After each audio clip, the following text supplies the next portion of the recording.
बिस्मिल्लाहिर्रहमानिर्रहीम। अस्सलाम वालेकुम नाज़रीन, आप यूट्यूब चैनल देख रहे हैं। मैं इमरान खान हूँ। पाकिस्तान की हुकूमत और पाकिस्तान की एस्टेब्लिशमेंट बहुत ज़्यादा दबाव महसूस कर रही है और ये दबाव बढ़ता चला जा रहा है जैसे ही अमेरिका में हुकूमत तब्दील हो रही है। जो बाइडन इंतज़ामिया के जाने से इनके ऊपर एक जो हाथ था वो हाथ ख़त्म होने जा रहा है और ट्रंप क्या अपना हाथ इनके सर पर रखेगा, ये एक बड़ा सवाल है।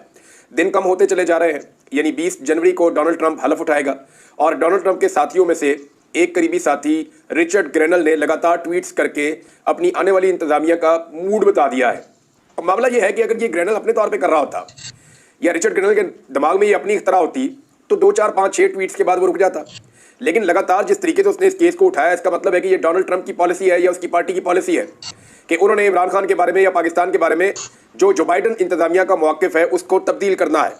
अब 2 सवाल उठते हैं कि क्या ये रिजीम जो पाकिस्तान में इस वक्त मौजूद है, इमरान खान साहब के बारे में देखें पूरी दुनिया इस बात पे कायल है। अक़वाम मुत्तहिदा कह चुका है, जितने लॉयर्स हैं वो ये कहते हैं, इवन आप किसी से भी बात करें of the record Imran Khan के बदतरीन मुखालिफिन भी कहते हैं कि उसको गलत जेल में रखा हुआ है।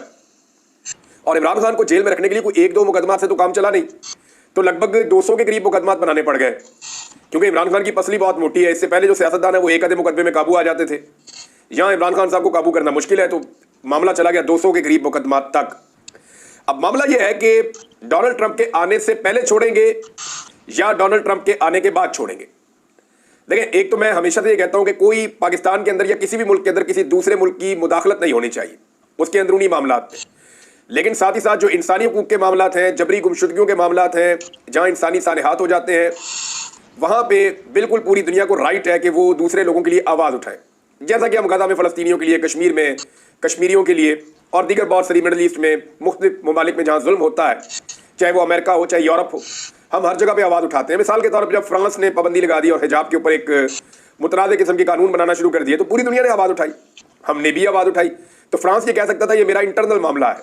तो इंसानी हकूक़ का मामला जो होता है वो कभी भी इंटरनल मामला नहीं होता। अब मामला ये है कि पाकिस्तान दबाव में क्यों आएगा या दबाव में क्यों आ रहा है, इसको ज़रा आप समझे। कुछ लोग ये कह रहे हैं कि क्या फ़र्क पड़ेगा, ठीक है पाकिस्तान की मईशत थोड़ी बेहतर हो गई है, लोग ये कह रहे हैं। वो कैसे बेहतर हो गई मैं आपको भी बता देता हूँ। एक खबर भी मीडिया में चलाई गई और पाकिस्तान की मीडिया में खबर रिपोर्ट की गई, जनाब इमरान खान साहब ने कहा है कि पाकिस्तान की मईशत ठीक होगी, ये रिपोर्ट किया गया। लेकिन दूसरी जानिब जो पाकिस्तान तहरीके इंसाफ है उन्होंने इसका डिनाइल जारी कर दिया है। यानी जो सेक्रेटरी इत्तलात हैं शेख वक़ास अकरम साहब, उन्होंने कहा जी कि इमरान खान से मनसूब मईशत से मुतल्लिक गलत बयान चलाया गया कि इमरान खान ने बयान दिया कि ये इस हुकूमत ने पूरी मईशत बंद कर दी है। इमरान खान ने कहा है कि ये मसनूई इक़दामात है और मईशत तबाही के करीब आ गई है, ये कोई इस्तेहकाम नहीं है, ना ही मईशत मुस्तहकम हुई है। देखिए, दिवालिया होने का पाकिस्तान के ऊपर एक बहुत बड़ा खतरा था। पाकिस्तान के वज़ीर दिफा बार बार कह चुके हैं कि पाकिस्तान दिवालिया हो गया। अब दिवालिया से बचने के लिए हमें बैरून मुल्क से पैसा चाहिए था। हमने IMF के साथ तारीख की बदतरीन डील की, जिसके नतीजे में हमने महंगाई के बम पाकिस्तानी अवाम के ऊपर गिराए हैं। अगर आज पाकिस्तान दिवालिया नहीं हुआ तो उसके लिए मौजूदा हुकूमत की कारकर्दगी को आप नहीं कह सकते कि इन्होंने बड़ा अच्छा काम किया या इन्होंने कोई अच्छी पॉलिसी चलाई।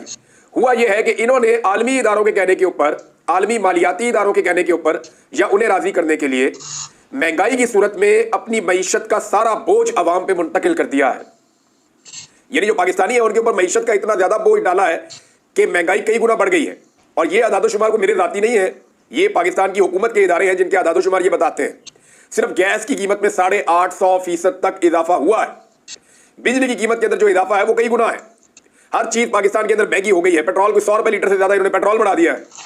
तो जितनी महंगाई इस रजीम ने की है उसकी वजह से अगर आलमी इदारों ने इनको पैसा दिया है तो आज ये बचे हुए हैं। इसको आप माशी इस्तेहकाम नहीं कह सकते। आपने दिवालिया होने से बचने के लिए आम आदमी को दिवालिया कर दिया। पाकिस्तान में हर आदमी जो है उसने इसकी कीमत चुकाई है। अब मामला यह है कि डोनाल्ड ट्रंप के आने से पहले अगर छोड़ते हैं तो उसके अलग असरात होंगे। सब कहेंगे डर गए, बुज़दिल है। और अगर डोनाल्ड ट्रंप के आने के बाद छोड़ते हैं तो उसमें इनके पास बार्गेनिंग की पोजीशन होगी। लेकिन क्या ये अमेरिका से बार्गेन कर सकते हैं? मुझे नहीं लगता कि अमेरिकी हुकूमत डायरेक्टली ये मुतालबा करेगी कि इमरान खान को छोड़ दो। डोनाल्ड ट्रंप का वैसे पता कोई नहीं, हो सकता है वो कर भी दे, लेकिन अगर वो ये नहीं करेंगे तो वो क्या करेंगे? लेकिन पाकिस्तान को जब भी IMF से एक किस्त चाहिए होती है ना पैसों की, जो भी इनको चाहिए होगी कुछ अर्से के बाद, जब भी पाकिस्तान को IMF से पैसा चाहिए होता है अपना मुल्क चलाने के लिए या आलमी इदारों से पैसा चाहिए होता है अपना मुल्क चलाने के लिए, तो पाकिस्तान की जो टॉप की लीडरशिप है, चाहे वो एस्टेब्लिशमेंट है या हुकूमत है, वो अमेरिका का दौरा करते हैं और वो अमेरिका जाते हैं। वहाँ जाकर वो माहौल बनाते हैं, बातचीत करते हैं, यकीन दहानियाँ करवाते हैं और उन्हें मिन्नत तरला करते हैं और उसके बाद जो है उनको एक नई किस्त मिल जाती है। अब अगली किस्त के लिए इनको दोबारा जाना पड़ेगा या IMF के साथ इनके मामला खराब होते हैं, क्योंकि ये तो खसारे में जा रहे हैं, ये रेवेन्यू कलेक्ट कर नहीं पा रहे, यानी जो टैक्स जमा करना है वो हो नहीं रहा। अहदाफ पूरे नहीं हो रहे, आईएमएफ नाराज हो रहा है, आईएमएफ अपनी शराइत बदलेगा। आईएमएफ अगर अपनी शराइत बदलता है तो पाकिस्तान को उससे बचने के लिए अमेरिका की मदद चाहिए होगी। ये फिर भागेंगे अमेरिका में, तो तब ये अमेरिका के सामने रखेंगे क्या? एक आध दफा वो इनको और बेल आउट कर देगा, इनको इमरान खान को छोड़ना पड़ जाएगा, या जो ज्यादती है इमरान खान के साथ कर रहे हैं इन्हें बंद करनी पड़ जाएगी। लेकिन जब ये दोबारा जाएंगे तो फिर इनको फ्री एंड फेयर इलेक्शन भी करवाना पड़ जाएगा। अब पूरा निजाम जो है वो इमरान खान साहब से कुछ मांग रहा है।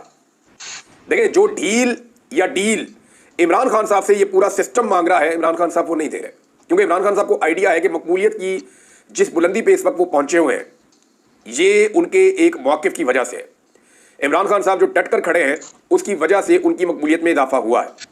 अगर उन्होंने अपनी पोजीशन से कंप्रोमाइज़ कर लिया या अपनी पोजीशन से पीछे हट गए तो फिर उनमें और नवाज शरीफ में लोग मुमासलत ढूंढना शुरू कर देंगे कि नवाज शरीफ ने भी यही किया था तो इमरान खान ने भी यही किया।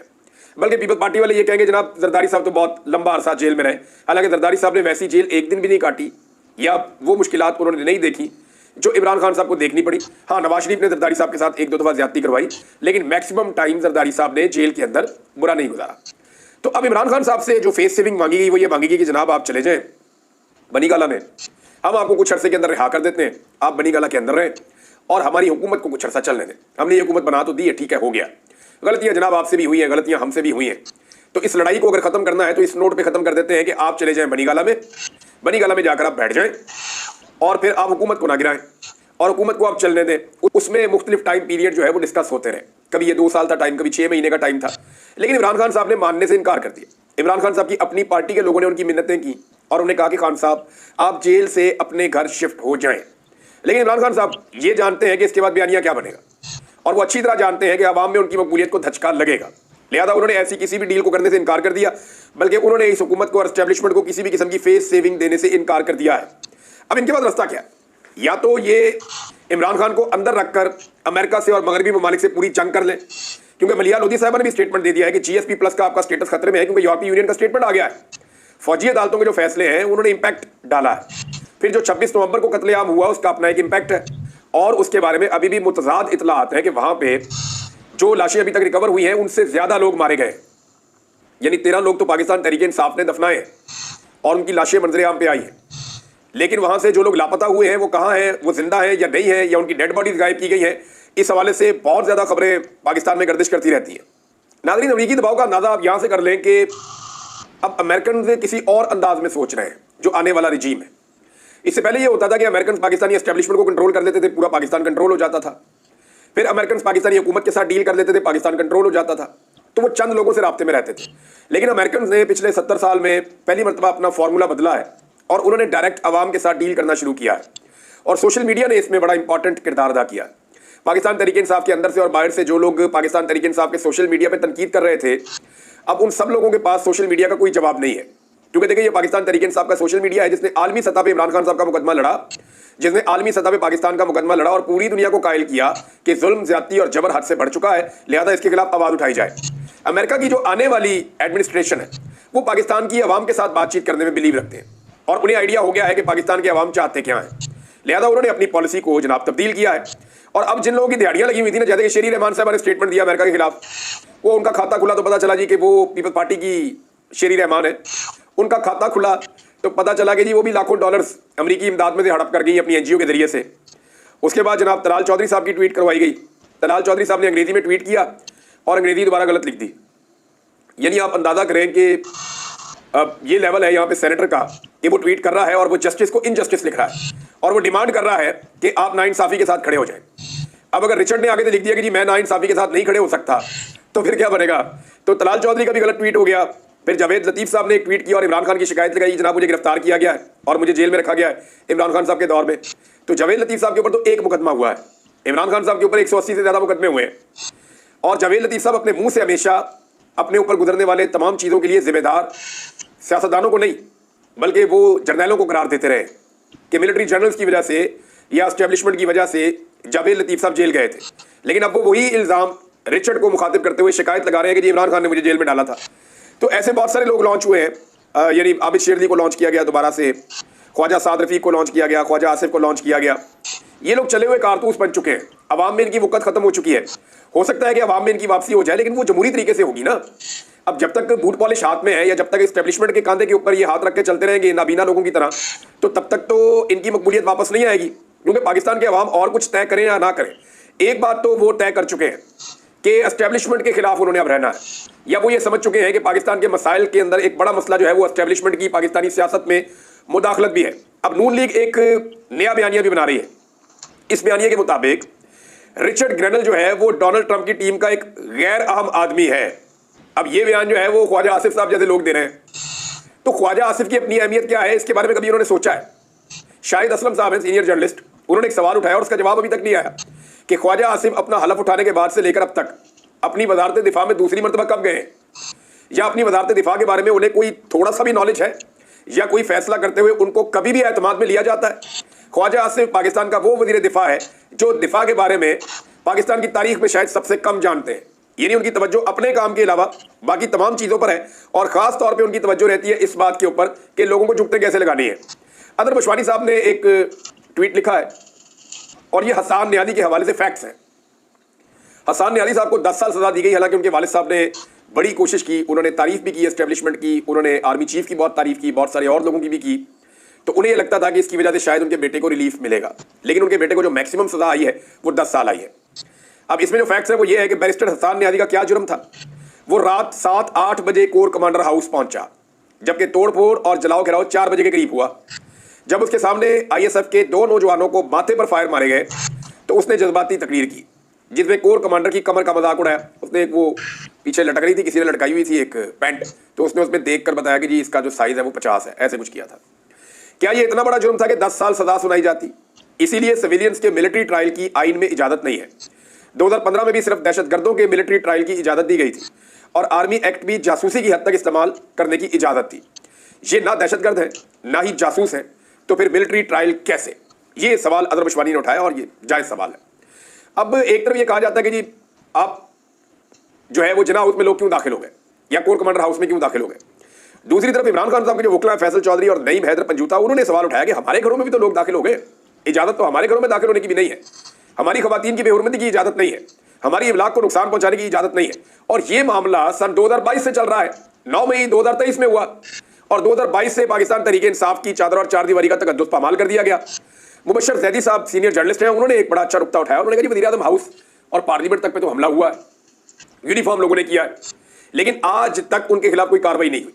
तो बात वही है जो मैंने पहले अर्ज की थी कि अगर एक आम पाकिस्तानी से कोई छोटा मोटा जुर्म भी हो जाए ना तो उसको फिक्स कर दिया जाता है। हम शूटर हैं, वो हमको कमीन है, वो हम मालिक हैं इस मुल्क के भाई, हम टैक्स देते हैं, हमारे टैक्स से ये मुल्क चलता है, सबको तनख्वाहें मिलती हैं। हम इतने कमीन है कि हमसे गलती हो जाए तो हमें जनाब फिक्स कर दिया जाएगा। और दूसरी जानब यूनिफॉर्म पहन के एक आदमी जो है वो कभी मुल्क तोड़ देता है, दूसरा आता है वो आइन तोड़ देता है, तीसरा आता है वो आइन तोड़ देता है, चौथा आता है वो बंदे उठा लेता है, पांचवा आता है वो जबरी गुमशुदगियां कर देता है।